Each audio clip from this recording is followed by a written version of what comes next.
Assalamualaikum. Pada kesempatan ini kita akan belajar tentang osiloskop ya. Jadi kenapa kita belajar osiloskop ya untuk sinyal dan sistem? Ya mungkin dari kemarin kita udah melihat sinyal-sinyal ya. Jadi di sini osiloskop adalah alat digunakan untuk mengamati bentuk gelombang sinyal listrik ya. Dalam pelajaran sinyal sistem, osiloskop menjadi perangkat penting untuk memahami karakteristik sinyal seperti frekuensi, amplitudo, dan fase. Pemahaman mendalam mengenai alat ini akan membantu mahasiswa menghubungkan teori dengan pengamatan langsung ya. Jadi di sini ada memvalidasi teori dengan praktek. Dalam teori sinyal dan sistem, banyak konsep seperti gelombang sinusoidal, frekuensi atau respon sistem yang lebih mudah dipahami dengan melihat hasil pengukuran praktis. Osiloskop menjembatani antara teori abstrak dan implementasi nyata ya. Nah, kemudian deteksi gangguan atau noise. Osiloskop dapat menunjukkan adanya gangguan atau noise pada sinyal. Dalam praktek ini, mahasiswa belajar bagaimana mengenali dan memitigasi gangguan tersebut. Terus pembelajaran hands-on. Penggunaan osiloskop membantu mahasiswa memahami langsung bagaimana alat ini digunakan di laboratorium teknik yang sangat penting dalam dunia kerja ya. Jadi kalau anak elektro pasti kenal osiloskop. Osiloskop sering digunakan dalam berbagai aplikasi seperti desain sirkuit, troubleshooting, dan pengujian sistem. Terus analisis sistem dinamis ya. Dalam sistem kontrol atau filter, osiloskop memungkinkan pengguna untuk mempelajari respon sistem terhadap input tertentu seperti tanggapan waktu naik, waktu tunda, atau pola osilasi ya. Mungkin kalian belajar tentang filter ini di rangkaian elektronika ya. Dan biasanya rangkaian ya, pakai rangkaian simulasi gitu atau praktek. Terus penting untuk pemahaman konsep domain waktu.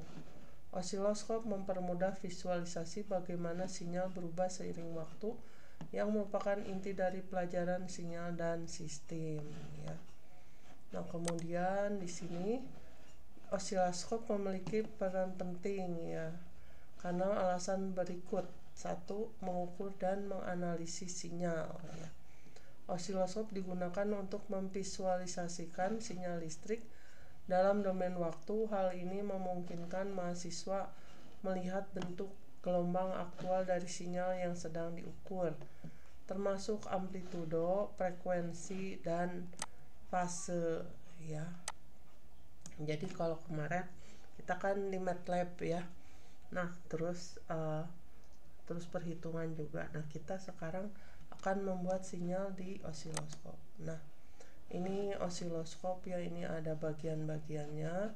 Sini ada kotak-kotak ya, ada layar, terus ada tombol-tombol ya. Nanti kita akan belajar. Jadi ini adalah osiloskop analog dan kalau kita bisa osiloskop akan sangat berguna. Nah, di sini bagian-bagiannya ya. Ini mungkin berbeda-beda ya untuk setiap osiloskop analog, tapi ini garis besarnya. Nah, di sini layar CRT dengan gratikul terkalibrasi. Ya, di sini layarnya. Terus ini kontrol intensitas dikombinasikan dengan on off ya. Tapi ada juga yang on off sendiri, ada yang kontrol intensitas sendiri. Terus ini ada fokus ya. Jadi kita bisa melihat titik nanti itu fokus enggak ya, ada garis gitu ya. Nah, kemudian jadi ini on off, intensitas, terus fokus, terus ada konektor input kanal 1 atau X ya.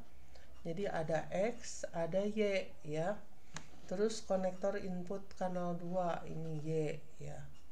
Terus input pemicu internal, trigger ya ini ya. Terus kalibrator tegangan 1V output ya. Nah, kemudian ini selektor basis waktu ya. Jadi ada basis waktu, ada volt ya. nanti kalian tahu kalau kalian udah praktek. Terus kontrol penggeser horizontal ya, jadi ini buat menggeser yang horizon ya. Terus tombol pembesaran 10 kali, jadi nanti dia bisa lebih besar 10 kali lipat. Ini tombol seleksi pemicu atau trigger ya, ada channel 1, channel 2, AC DC ya. Ini buat trigger. Terus penggeser vertikal kanal 2 ya, ada channel 1, channel 2. Nah, ini buat channel 2. Terus tombol pembalik jejak gelombang penggeser vertikal kanal 1 ya, ada tadi ada horizontal, ada vertikal. Pemilih mode basis waktu ya. Jadi ini secara garis besarnya ya. Terus di sini ada AC, ground, DC ya. Kalau AC ke AC ya, yang ini ya AC sinusoidal, kalau DC DC. Jangan sampai salah nanti itu. Kalau DC itu ya seperti baterai, terus power supply gitu ya. Nah, di sini secara garis besarnya seperti ini ya. Nah, di sini komponen ya, layar tampilan LCD menampilkan bentuk gelombang. Terus probe itu untuk kabel ya. Jadi kita untuk menghubungkan antara osiloskop dengan yang kita tes itu ya, kita memakai probe ya untuk menghubungkan penghubungan antara osiloskop dengan rangkaian. Terus tombol pengaturan termasuk pengaturan waktu, time per dip, dan tegangan volt per dip ya, nanti kalian kalau praktek tahu. Terus pemicu atau trigger digunakan untuk menstabilkan gelombang pada layar ya. Terus saluran masuk input channel, tempat untuk menyambungkan probe ya. Jadi ada channel 1, channel 2, jadi tergantung kita mau pakai channel yang mana. Bisa juga dua-duanya, jadi kita bisa membandingkan sinyal gitu ya. Nah, terus persiapan awal, pahami alat-alat dan komponen, kenali fungsi tombol-tombol pada osiloskop, pastikan osiloskop dalam kondisi baik ya. Jadi kita harus tahu dulu tombolnya, mulai dari on off, terus fokus, terus tadi ada lagi yang lain ya, banyak ya, channel 1, channel 2, terus volt per dip, time per dip, terus ada banyak ya, buat AC DC apa itu. Jangan sampai salah, kalau salah bisa merusak osiloskop ya.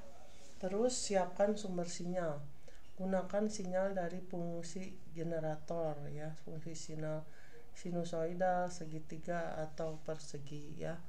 Nah, ini juga kalau misalnya nggak bisa di osiloskop beneran, bisa kalian cari dari software ya, seperti Proteus atau yang lain. Misalnya yang gampang itu, yang cuma mega tuh apa ya, electronic workbench ya. Terus kalibrasi probe, sambungkan probe ke terminal kalibrasi osiloskop, pastikan bentuk gelombang muncul sesuai standar, biasanya gelombang persegi ya. Jadi pertama kita harus kalibrasi dulu ya, jadi apa yang harusnya gitu, itu namanya kalibrasi. Jadi harus ada di tengah gitu ya garisnya ya. Terus udah itu praktek pengukuran sambungan probe, hubungkan probe ke rangkaian atau sumber sinyal, pastikan ujung ground probe terhubung dengan ground rangkaian ya, jadi nggak boleh salah ya. Terus kabelnya juga macam-macam ya, nanti probe-nya itu. Atur tombol osiloskop ya, atur volt per dip untuk menyesuaikan amplitudo sinyal ya, atur time per dip untuk menyesuaikan periode sinyal ya. Terus gunakan pemicu trigger, sesuaikan pengaturan trigger agar gelombang stabil pada layar. Terus catat pengukuran, amati amplitudo, frekuensi, dan periode sinyal. Bandingkan hasil pengukuran dengan nilai teoritis ya. Nah, ini ya mungkin kita dalam 2 pertemuan, karena kabelnya baru ada minggu depan ya. Nah, di sini nanti kalian mungkin ditugas mengenal komponen osiloskop ya. Terus identifikasi komponen utama osiloskop, jelaskan fungsi masing-masing tombol osiloskop ya. Nah, tugas 2 mengukur sinyal sederhana. Sambungkan osiloskop ke fungsi generator sinyal generator dengan sinyal sinusoida 1 kHz. Catat amplitudo sinyal dalam pot, periode sinyal dalam detik, frekuensi sinyal dalam hertz. Bandingkan hasil pengukuran dan pengaturan pada fungsi generator. Tugas 3 menganalisis sinyal kompleks ya. Tapi ini nggak bisa ya sinyal sinusoida bisa, segitiga kayaknya susah ya, tapi nanti kita coba.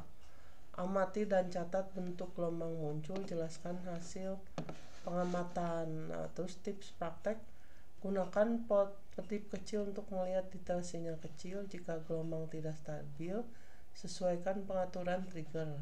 Selalu periksa koneksi probe sebelum mulai pengukuran ya. Nah, ini supaya kalian tahu osiloskop ya. Baik, makasih untuk semuanya. Assalamualaikum warahmatullahi wabarakatuh.